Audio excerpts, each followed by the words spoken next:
Bonsoir, amis de l'horreur et bienvenue dans cette nouvelle Critique Glauque. Évidemment, je ne pouvais pas passer à côté de Halloween sans vous faire une vidéo spéciale, mais malheureusement, faute de temps, je n'ai pas pu faire ce que j'avais prévu initialement. Ce sera donc sans doute pour l'année prochaine. Mais du coup, je vous ai quand même concocté un petit top 10 des films dont l'intrigue se déroule en plein durant la fête de Halloween, afin quand même de vous proposer quelques films qui pourraient vous faire passer une bonne soirée. Vous pourrez donc en choisir l'un ou l'autre si vous le désirez, à regarder entre amis, entre familles, avec votre copain, copine, ou comme moi, tout seul.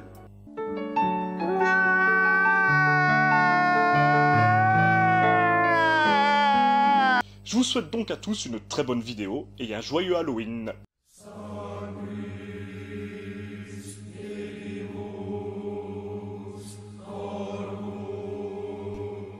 Nous commençons avec 31, film d'un réalisateur que j'aime beaucoup, à savoir Rob Zombie.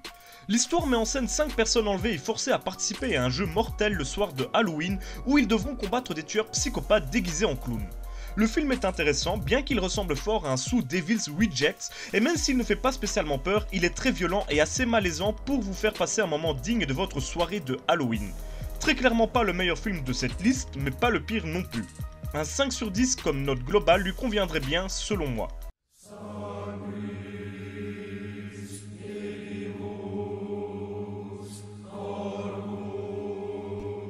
Qui aujourd'hui ne connaît pas la saga Détour mortel? Elle fera probablement dans son ensemble l'objet d'une critique glauque, mais aujourd'hui nous nous attarderons sur l'un de ses moins bons épisodes, à savoir le 5e. Celui-ci nous raconte l'histoire d'une bande d'étudiants voulant participer à la fête des montagnards d'une petite bourgade, celle-ci se passant durant Halloween. Évidemment, cette étrange fête prend son origine lors d'une histoire sanglante où 3 cannibales décimèrent la population de la ville. Et forcément, nos héros, si l'on peut vraiment les nommer ainsi, vivront une histoire semblable, attaqués par des fous dangereux. Alors, le film est mauvais, certes, mais si vous désirez passer une soirée fun avec des amis, et pourquoi pas une ou deux bouteilles, il pourrait tout à fait convenir.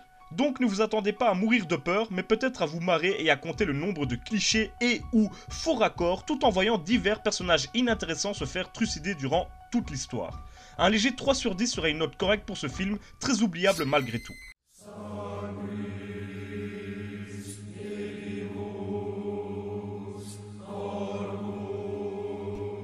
VHS est un film à sketch horrifique sorti en 2012 réunissant plusieurs jeunes réalisateurs amateurs du genre. Pour ma part, ce fut une très bonne surprise et à nouveau, je ferai probablement une critique glauque spécialement pour cette franchise sur laquelle j'ai pas mal de choses à dire. Ici, c'est un segment en particulier qui nous intéresse, celui réalisé par le collectif Radio Silence et nommé 31 du 10 98. Comme pour tous les autres courts-métrages du film, celui-ci est tourné en found footage et tout est fait pour que l'on croie à une véritable vidéo et non à une fiction. Il raconte l'histoire d'un groupe de jeunes se rendant à une soirée spéciale Halloween, mais se trompant de maison. Ils assisteront alors à une scène surréaliste et terrifiante à laquelle ils se mêleront pour peut-être le regretter très amèrement. Peut-être le meilleur segment de ce film à sketch, il ne nous donne pas le temps de souffler et l'immersion en cette soirée de Halloween aidera le spectateur à se plonger dans l'histoire.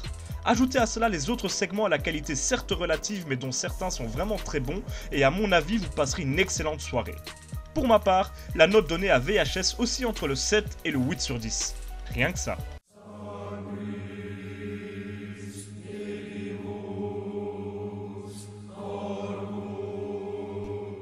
Ginger Snaps est un film canadien sorti en 2000 et réalisé par John Fawcett. Au risque de me répéter, il est également très probable que je m'arrête plus longuement sur cette œuvre dans le futur. L'intrigue met en scène les sœurs Fitzgerald, très différentes l'une de l'autre. La première est très belle et populaire dans leur lycée, tandis que la seconde est discrète et régulièrement montrée du doigt, jugée bizarre. La première sera mordue un soir par une bête inconnue et changera peu à peu de comportement au fur et à mesure du film. Serait-elle devenue un loup-garou ? En tout cas, la scène finale se déroule en pleine fête scolaire de Halloween, d'où la présence de cette petite perle dans ce top. Ginger Snaps est l'une des excellentes et trop rares perles horrifiques du début des années 2000 et je ne peux que vous conseiller de le visionner. Outre l'action et l'aspect épouvante du film, la lycanthropie est ici une métaphore du changement du corps de la femme qui passe à l'âge adulte, un peu comme l'avait fait Carrie des années plus tôt, mais je n'en dirai pas plus ici. Un 7 sur 10 conviendrait bien pour cette œuvre, pour moi décidément l'une des meilleures traitant de loup-garou au cinéma. Donc foncez et revenez me dire ce que vous en avez pensé.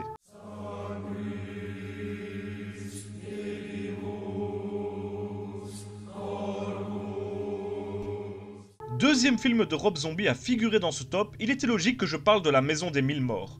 Rob nous raconte ici l'histoire de 4 jeunes amis partant durant la période de Halloween sur les traces du Docteur Satan, sorte de serial killer légendaire local. Surpris par un orage, ils restent à contre-cœur dans la maison de la famille Fireflies dont les membres sont plutôt inquiétants. Meurtriers, cannibales, sataniques, etc. Nos héros vont vivre un véritable calvaire. Premier long métrage de Mr. Zombie, c'est pour moi une réussite. Nous avons là un film d'horreur bizarre, difficile à décrire, mais en tout cas très malsain et creepy.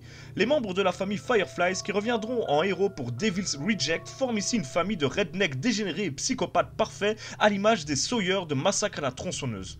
Nous suivons donc leurs divers méfaits, tous plus crapuleux les uns que les autres, dans une ambiance réaliste qui renforce la sensation de malaise qui règne durant tout le film, jusqu'à un final qui frôle le fantastique mais qui est resté gravé dans ma mémoire jusqu'à aujourd'hui. Et bien évidemment, en ce soir de Halloween, il vous sera encore plus facile de vous glisser dans la peau de ces jeunes gens pour le moins malchanceux. Bon film.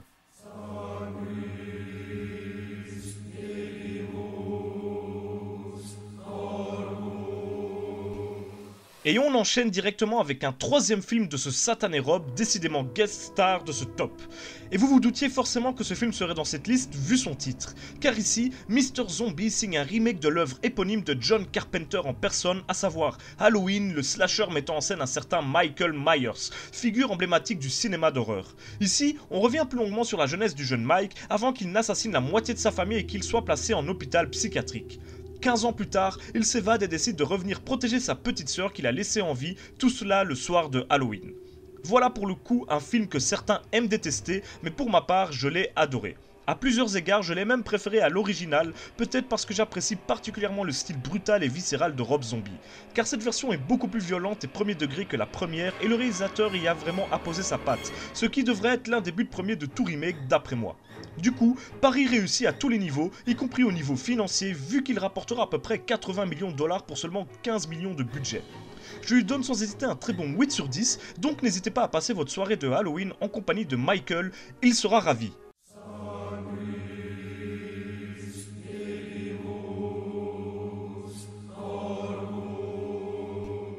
Au milieu de tous ces films d'horreur, l'étrange Noël de Monsieur Jack peut paraître gentillet, mais il a évidemment complètement sa place dans ce classement. Ce film d'animation nous raconte l'histoire de Jack Skellington, dit l'épouvantail, star de la ville de Halloween. Chaque année, le 31 octobre, il est le centre des animations qui ont lieu lors de la fête. Mais il se lasse de toutes ces horreurs et apprend soudain l'existence d'autres fêtes et parmi elles, Noël retient particulièrement son attention. Et si c'était à eux, habitants de la ville de Halloween, d'organiser Noël cette année? Ils pourraient sans aucun doute assumer le rôle du Père Noël. Et c'est ainsi que cette population monstrueuse se mettra en tête de kidnapper le Père Noël et de préparer des cadeaux pour tous les enfants sages, mais évidemment, tout ne se passera pas comme prévu. Outre son animation magnifique et ses personnages tous plus intéressants les uns que les autres, l'univers mis en place par ce film est tout simplement magique et passionnera toute la famille, les petits comme les plus grands. Peut-être l'occasion de passer Halloween avec vos enfants sans pour autant les traumatiser par de longues nuits de cauchemars. Attention cependant, si le film n'est pas terrifiant au sens propre du terme, son ambiance macabre peut tout de même toucher les plus sensibles d'entre nous. Pour ma part, ce film vaut tout simplement un bon 9 sur 10.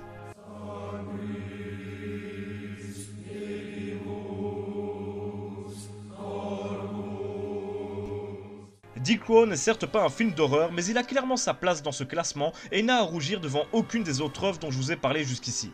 Il nous raconte l'histoire d'Eric Draven et de sa jeune compagne qui se font massacrer par une bande de malfrats la veille de leur mariage lors de la Devil's Night, que l'on peut considérer comme une version alternative de Halloween. Un an plus tard, Eric revient d'entre les morts grâce au pouvoir d'un corbeau, animé par un désir de vengeance plus fort que la mort. Il va traquer ses assassins et prendre sa revanche sur chacun d'entre eux. Difficile de classer Dick Crow. Malgré son ambiance très sombre, il ne s'agit pas d'un film d'horreur, mais plutôt d'un film d'action relativement violent, mettant en scène le fils de Bruce Lee en personne, Brandon Lee.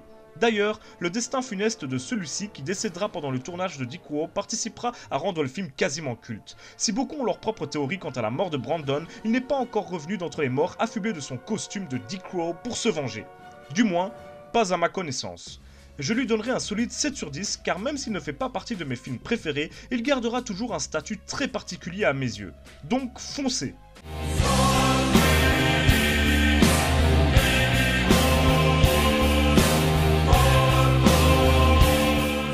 Alors, Trick or Treat est certainement très difficile à prononcer pour moi, mais c'est un film que j'affectionne beaucoup. Comme pour VHS, il s'agit d'un film à sketch mais dont la totalité des segments se déroulent durant la même soirée de Halloween, dans une petite bourgade américaine, et sont toutes reliées par un intéressant fil rouge qui aide à étoffer la mythologie de cette fête si populaire aux États-Unis. Même s'il n'est pas sorti dans les salles de cinéma, la popularité qu'il a acquis lors de ses multiples passages en festival lui ont donné un statut quasi culte en sa qualité de film de Halloween, et il est parfait pour passer une bonne soirée entre amis. Même s'il n'est pas particulièrement effrayant, l'ambiance qu'il installe conviendra tout à fait pour passer une joyeuse fête de Halloween et vous apprendra à respecter cette nuit pas tout à fait comme les autres. Un bon 7 sur 10 rendra honneur aux qualités de Trick or Treat.